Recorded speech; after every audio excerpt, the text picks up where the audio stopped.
முதலமைச்சர் மு.க.ஸ்டாலினின் 71வது பிறந்த நாளை முன்னிட்டு திண்டுக்கல்லில் நடைபெற்று வரும் பொதுக்கூட்டத்தில் முன்னாள் அமைச்சர் பொன்முடி பங்கேற்று சிறப்புரையாற்றினார். இதுகுறித்த கூடுதல் விவரங்களை செய்தியாளர் பிரேம்குமார் வழங்க கேட்கலாம். பிரேம்குமார், முழு விவரம். முதலமைச்சர் மு.க.ஸ்டாலின் அவர்களின் 71வது பிறந்தநாள் விழா மற்றும் எல்லோருக்கும் எல்லாம் நிதிநிலை அறிக்கை விளக்க பொதுக்கூட்டம் இன்று தமிழகத்தின் பல்வேறு பகுதிகளில் திமுக சார்பில் நடைபெற்று வருகிறது. திண்டுக்கல் நாகல் நகர் பகுதியில் திமுக கிழக்கு மாவட்ட செயலாளர் ஐ.பி. செந்தில்குமார் தலைமையில் இன்று நடைபெற்றது.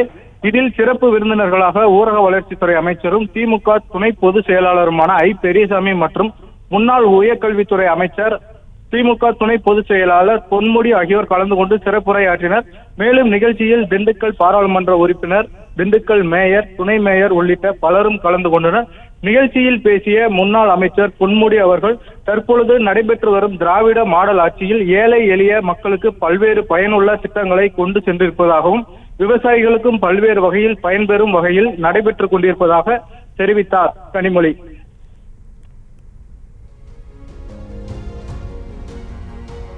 என்னுடைய 71வது பிறந்த நாள்.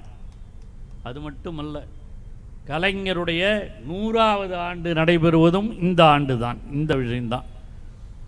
ஆக கலைஞருடைய 100வது ஆண்டு, நம்முடைய தமிழின தலைவர் கலைஞருடைய வழியிலே இந்த ஆட்சி நடத்தி கொண்டிருக்கிற நம்முடைய கழகத்தின் தலைவர் தளபதி அவர்களுடைய 71வது பிறந்த நாள் ஆண்டு மற்றும் நிதிநிலை அறிக்கை விளக்க பொதுக்கூட்டத்திற்கு தலைமையேற்றிருக்கிற என் அன்பிற்குரிய செய்திகளை உடனுக்குடனும் துல்லியமாகவும் தெரிந்து கொள்ள சப்ஸ்கிரைப் பண்ணுங்க.